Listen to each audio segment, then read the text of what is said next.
ఇంతకుముందు 2014-19 కాలంలో తెలుగుదేశం పార్టీ వాళ్ళు రీచ్ల వారీగా పంచుకొని, ఎమ్మెల్యేల వారీగా పంచుకొని, నాయకుల వారీగా పంచుకొని, రీచ్లు వాళ్ళ చేతుల్లో తీసుకొని టన్నుకి ఇంత రేట్ అని పెట్టి వాళ్ళు అమ్ముకున్న మాట నిజమైంది, అది నిరూపించబడింది. 2019లో ప్రజలు తగినటువంటి బుద్ధి చెప్పారు.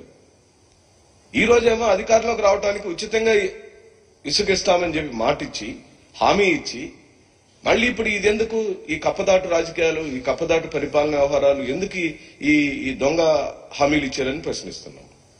మీకు ఆల్రెడీ మేము చెప్పాం, మీరు ఎక్కడ పొరపాటు చేసినా మీరు ఇచ్చిన హామీలన్నీ నెరవేర్చే విషయంలో ప్రజలకు జవాబుదారీతనంగా ఉండాల్సిన మీరు ఎక్కడైనా గాడి తప్పినప్పుడు ప్రధాన ప్రతిపక్షంగా ఈ రాష్ట్రంలో 40% ఓట్లు సాధించుకున్న ప్రజానాయకుడిగా జగన్మోహన్ రెడ్డి గారు యొక్క దళం నిరంతరం మిమ్మల్ని ఈ విధంగా ప్రశ్నిస్తూనే ఉంటుంది.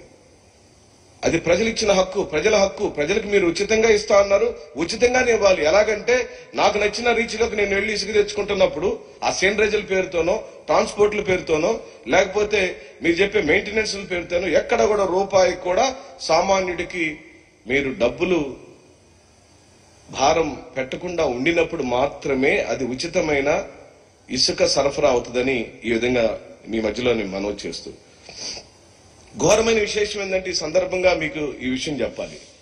వర్షాకాలం వచ్చినప్పుడు మనం రీచ్ల్లోకి వెళ్లి ఇసుకను తెచ్చుకోలేము. దానికి గత ప్రభుత్వంలో, జగన్మోహన్ రెడ్డి గారి ప్రభుత్వంలో ముందస్తుగా సమ్మర్లోనే మనం కొన్ని నిల్వలు పెట్టుకుని ఆ నిల్వల నుంచి వర్షాకాలం అంతా కూడా మనం సరఫరా చేస్తూ వచ్చాం. సరిగ్గా ఎన్నికలైపోయిన దగ్గర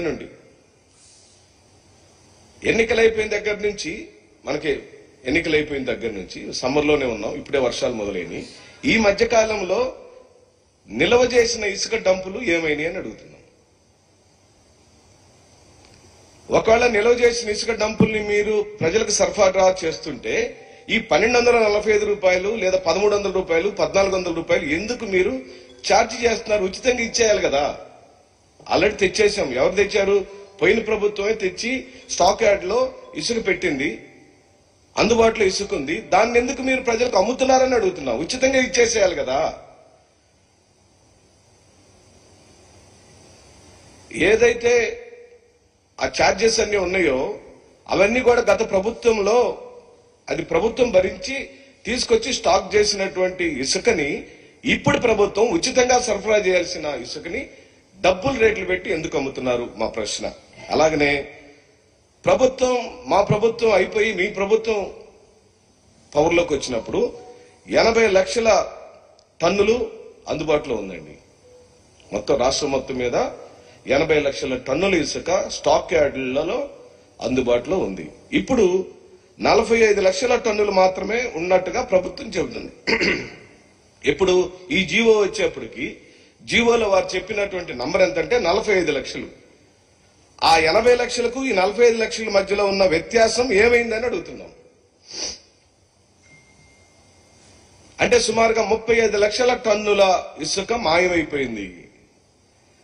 తెలుగుదేశం పార్టీ నాయకులు కార్యకర్తలను కొట్టేసి ఉండాలి, జనసేన నాయకులు కార్యకర్తలన్నా కొట్టేసి ఉండాలి, బీజేపీ నాయకులు కార్యకర్తలన్నా కొట్టేసి. వైసీపీకి ఎట్టాగ పవర్ లేదు కాబట్టి ఎవరు అక్కడ రీచ్లకు వెళ్లలేదు.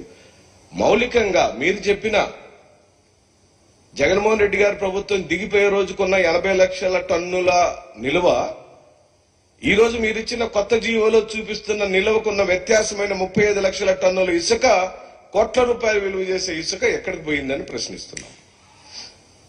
అంటే దీని అర్థం మిగిలిందంతా స్వాహా చేసి మనం దోచేసినట్టుగానే ఇక్కడ సుస్పష్టమైందని మేము ప్రశ్నిస్తూ